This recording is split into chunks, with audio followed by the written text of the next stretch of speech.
दोस्तों सुप्रभात। और हम हैं अभी राती घाट में और हमारे साथ हैं मेलकानी इंटीरियर के स्वामी योगेश मेलकानी और हमारे साथ हैं जयंत नैनवाल जी साहब हमारे। और ये है हमारे कोटला बिरचुला के कैलाश मेलकानी जी।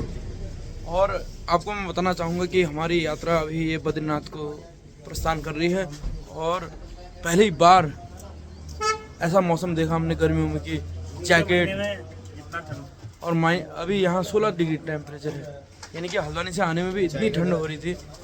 और ये ठंडे की चाय देनी पड़ रही है, जबकि योगेश बाबू चाय नहीं पीते हैं मगर। तो द्वाराहाट पहुँच चुके हैं हम। ये देखिए द्वाराहाट की सुंदरता। और यहाँ विपिन त्रिपाठी बीटेक कॉलेज भी है जो अपने आप में प्रसिद्ध है।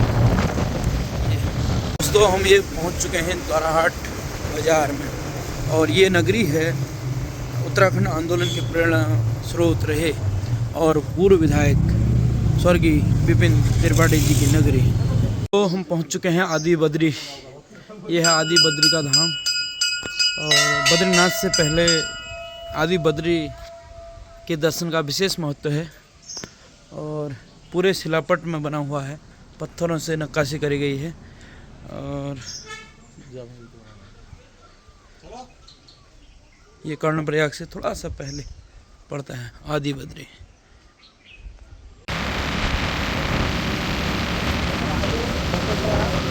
दोस्तों ये मेरी दूसरी यात्रा है बद्रीनाथ की और आपको दिखा रहा हूँ। ये है भगवान बद्री विशाल, जहाँ भगवान तपस्या करी थी और माँ लक्ष्मी ने बेर के पेड़ के रूप में उनको छांव प्रदान करी थी।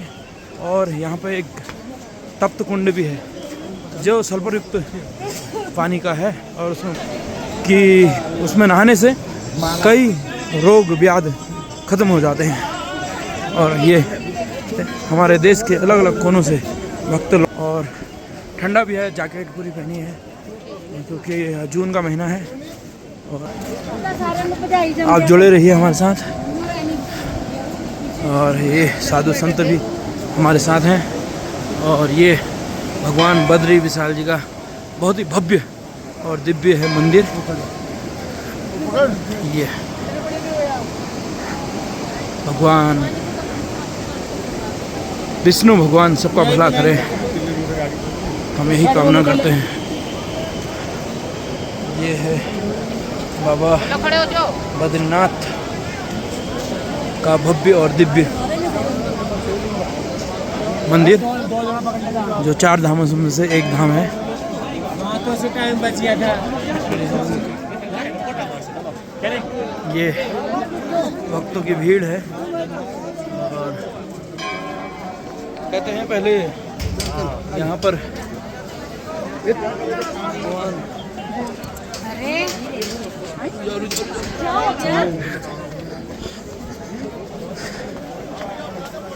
और आप जुड़े। ये है भगवान बद्री विशाल जी का भव्य और दिव्य मंदिर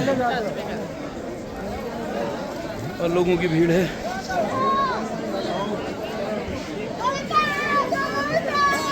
ये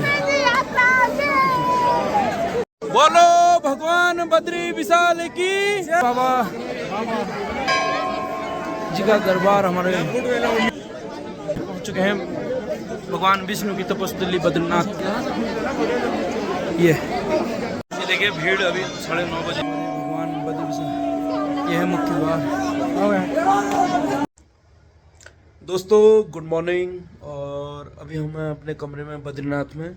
और हमें जब हल्द्वानी से चले थे हमें ये लग रहा था कि जोशीमठ में रुकना पड़ेगा, मगर एक हमें राहगीर मिले और उनके द्वारा हमें बद्रीनाथ में रुकने की सलाह दी गई और नंबर दिया गया उनका। तो अभी हम रुके हैं बद्रीनाथ में और यहाँ रूम की कोई भी कमी नहीं है। और मैं अभी अपने साथी कैलाश भाई है और ये हमारे जैन बाबू और योगेश बाबू को अपने काम की भी चिंता हो रही है हल्द्वानी में, क्योंकि ये कारोबारी आदमी है।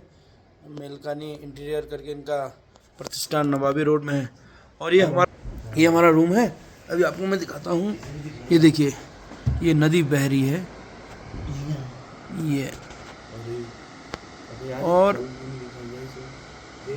जो चोटियाँ दिख रही हैं उन चोटियों में बर्फ़ है, ऊपर वो चोटियाँ। और ये मैं अपने कमरे से दिखा रहा हूँ आपको। आप भी आइए और भगवान बद्री विशाल का आशीर्वाद लीजिए, क्योंकि बद्री विशाल के बारे में कहा गया है कि वो इस सृष्टि के रचयिता हैं। और आप जब भी आपको मौका मिले परिवार के साथ यहाँ आइए, और यहाँ रुकने की अच्छी व्यवस्था है। और आप जुड़े रहिए, आपको आगे हम ब्लॉग में दिखाएंगे कि क्योंकि कल शाम हमने दर्शन कर लिए थे, अब हम सुबह एक बार फिर वहाँ जाएंगे, भीड़ कितनी है आपको दिखाएंगे। बद्री विशाल, जय बद्री विशाल। कल शाम हमने दर्शन कर लिए थे और एक बार पुनः हम मंदिर की ओर प्रस्थान कर रहे हैं। बेंगम चोटियाँ जो बर्फ़ से लदालद ढकी हैं, ये देखिए टॉप।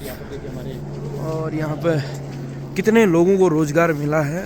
और ये लोग हेलीकॉप्टर के माध्यम में पूछना चाहूँगा नीरज बाबू से कि आपका यात्रा का ये पड़ाव कैसा रहा है? सर ये यात्रा का पड़ाव बेहद सुखद रहा। अच्छा। और यहाँ आने के बाद जो एक मन को तृप्ति मिल गई। अच्छा, 350 किलोमीटर चलाने के, बाइक चलाने के बाद आपको थकान नहीं लगी या? कोई थकान नहीं सर। शाम को हम यहाँ पहुँचे, हमने ठंडे पानी से स्नान किया। उसके बाद हम जब बद्री बाबा के दर्शन करने पहुँचे तो मानो ऐसा लगा कि हम जैसे ही घर से फ्रेश होकर निकले हैं। ये ऐसा लगा ही नहीं कि हमने 16 घंटे की यात्रा की है। तो उसके बावजूद हमने ठंडे पानी से स्नान करके, शाम का समय था, और देखिए आप ही देखिए अभी नज़ारा बेहद है। ये देखिए यहाँ पे ये दुकानें लगी हैं और यहाँ 6 महीने इन लोगों का रोज़गार होता है जब धाम के कपाट खुलते हैं। और भगवान विष्णु जी के बारे में कहा गया है कि वो सृष्टि के रचयिता हैं, इसलिए सच्चे मन से उनकी आराधना करता है वो हमेशा सुखी रहता है। और हमने देखा कि अचानक ही भगवान का बुलावा आता है और हमने मेलकानी जी से कहा और मेलकानी जी ने तुरंत हामी भरी। और ये देखिए यहाँ के बेंगम चोटियाँ। ये है बद्री विशाल का तप्त कुंड, जिसमें मान्यता है कि जो यहाँ इस कुंड में नहाएगा उसे विभिन्न प्रकार की बाधियों से मुक्ति मिल जाती है। और बहुत भीड़ है, ये सुबह का समय है।